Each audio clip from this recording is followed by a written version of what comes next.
Fort Bragg, North Carolina, October 1962. The gym smelled like iron and sweat and something else. The specific odor of men who have been places they cannot talk about. The weights were military grade. The mats were military grade. Even the silence had a kind of institutional density to it, the silence of a place where people trained to survive things civilians were not supposed to think about. His name was Sergeant Dale Kowalczyk, 6'2", 220 pounds of muscle, built not in any commercial gym, but in the field, carrying things, climbing things, surviving things. He had been through the Q course. He had qualified. He wore the Green Beret with the quiet confidence of a man who understood that confidence does not need to announce itself, except that day it did. The room had maybe a dozen men in it. Some were training, some were watching.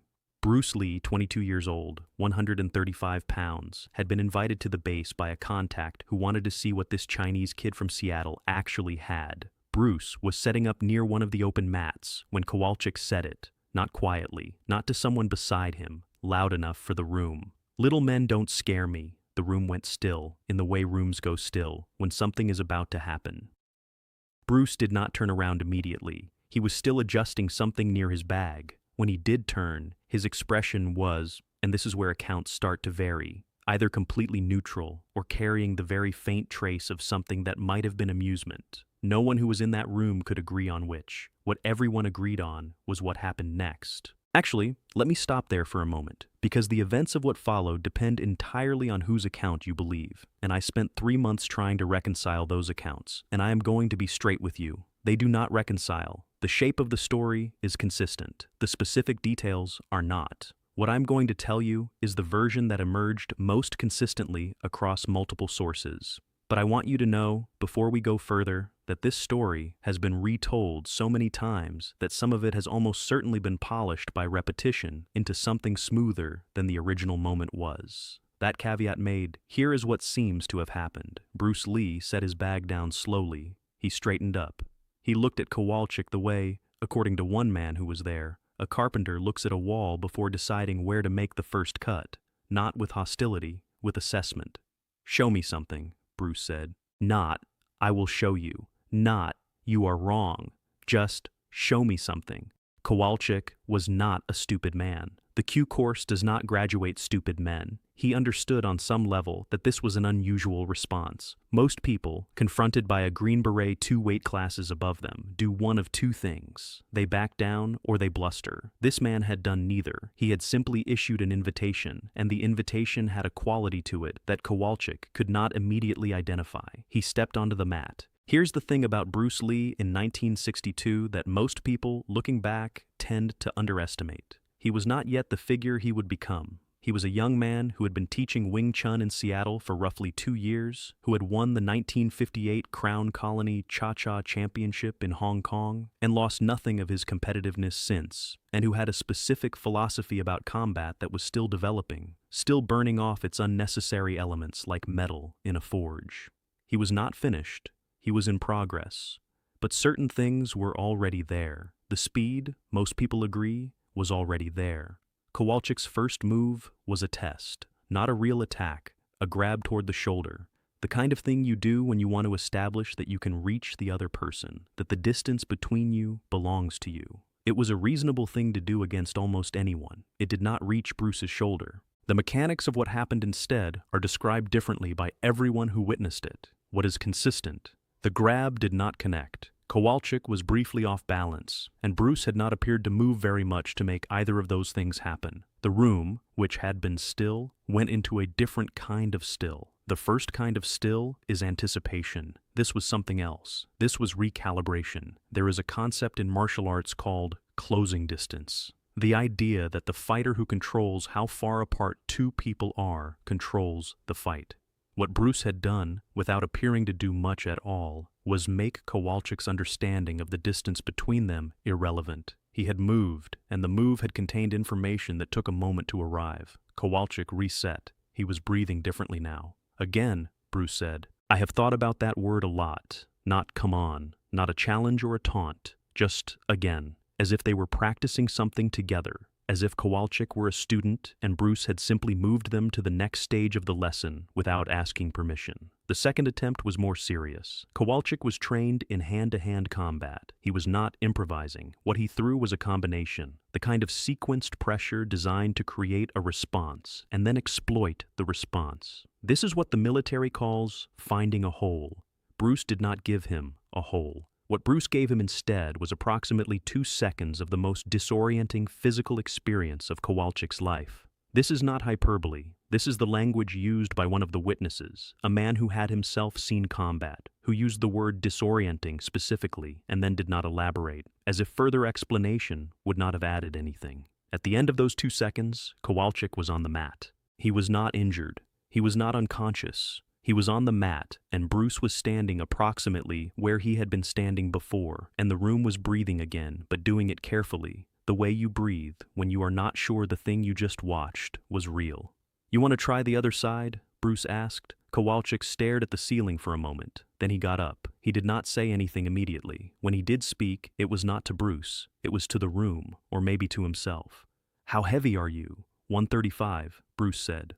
Kowalczyk nodded. He seemed to be adding something up. Whatever the sum was, he kept it to himself. Now, here is what I find genuinely interesting about this story, and it is the part that took me the longest to understand. Because if you read it at face value, this is a story about a small man defeating a large man, and we have all seen that story, and we know what it usually means. The small man proves something, the large man learns humility, everyone goes home slightly improved. That version of this story exists. I have seen it written down. It is not the version I find worth telling. The version I find worth telling is about what happened afterward. Kowalczyk did not leave. He stayed. He watched. For the next 45 minutes, Bruce worked with several other men in the room, not demonstrating techniques in the way a performer demonstrates things, but engaging, adjusting, asking questions, occasionally stopping to explain the reasoning behind something he had done. He was, several witnesses noted independently, a genuinely curious person. He wanted to know what the military trained. He wanted to understand the underlying logic of it. He asked Kowalczyk directly, at one point, about chokeholds. Not in the way someone asks to show off what they know, but in the way someone asks when they actually want the answer.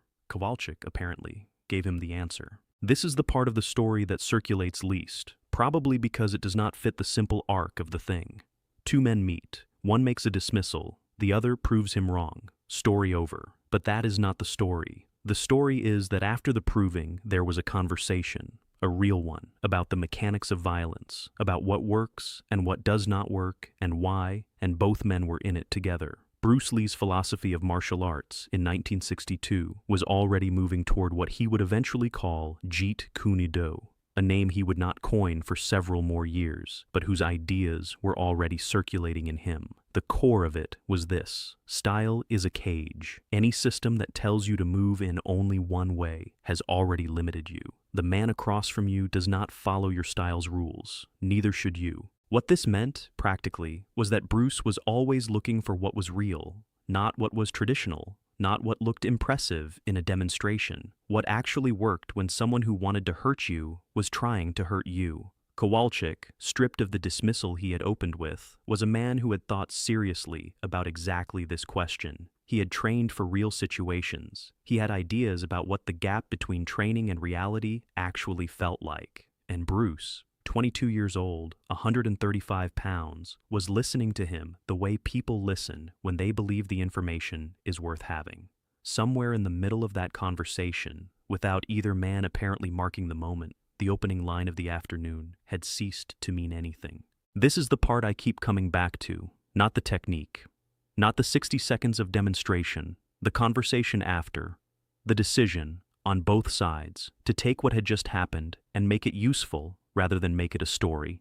Because the story, little man beats big man, underdog triumphs, was available. It was right there. Kowalczyk could have left. Bruce could have let him. Instead, they stayed. I do not know exactly what was said in that conversation. No one I spoke to could reconstruct it in any detail. What they remembered was the quality of it, that it went on longer than anyone expected, that both men were engaged, that when Bruce eventually left, Kowalczyk shook his hand, not out of obligation, or that is how it looked. Here is the thing about dismissal that is worth saying plainly, because this story is really about dismissal more than it is about any fight. Dismissal is almost always about the person doing it. Kowalczyk looked at Bruce Lee and made a calculation based on what he could see: the height, the weight, the frame, and the calculation was wrong, but the wrongness of it was not stupidity. It was the wrongness of someone applying a rule that had been reliable enough in enough situations that he had stopped checking whether it still applied. Little men don't scare me. True, in his experience, true, until it wasn't. Most of us do this. We apply old rules to new situations. We assess the distance before we understand what distance actually means. We say a version of what Kowalczyk said, not always out loud, not always to someone's face, but internally, constantly, in the way we decide what is worth taking seriously and what is not. The interesting question is not whether the rule was wrong. The interesting question is what you do when the evidence arrives that it was. Kowalczyk chose something specific. He chose to stay and learn. This does not make him the hero of the story. Bruce is the one who demonstrated something worth learning, but it makes him more than the simple antagonist, which is how this story usually gets told, and I think the simpler version loses something important. Bruce left Fort Bragg that afternoon and drove back toward Raleigh, where he was staying with a friend. The accounts of what he said about the encounter, if he said anything at all, are absent. He was not a man who narrated his own victories. If someone asked him about it later, he probably said something oblique that sounded simple and turned out to contain more than it appeared to. He usually did.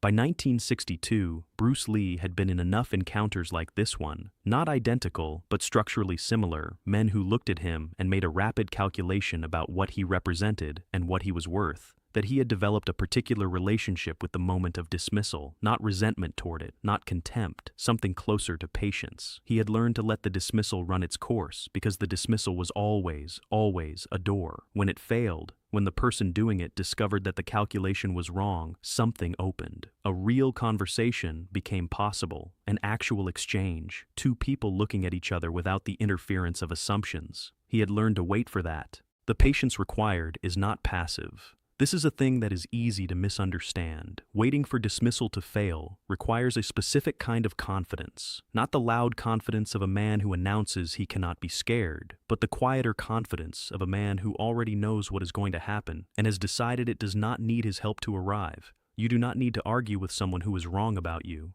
You need to let them be wrong, briefly, and then let the situation speak. This is harder than it sounds. It requires that you be secure enough in what you are that someone else's misreading of it does not destabilize you. Most people are not that secure. Most people feel dismissal as an injury and respond to it as one, defending, explaining, escalating.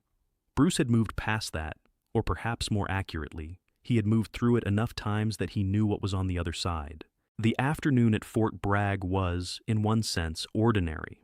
One of dozens of encounters like it across Bruce Lee's life, encounters where his physicality was misjudged and then corrected by contact with reality. In another sense, it contained something specific about him that is harder to name. The invitation he issued, "Show me something," was not a challenge in the way Kowalczyk's original line was a challenge. It was the opposite. It was an opening. Come and let's see what's true here. Let's skip the part where we perform our assumptions at each other and go directly to what is real. Jeet Kune Do, as a philosophy, is often explained in terms of technique.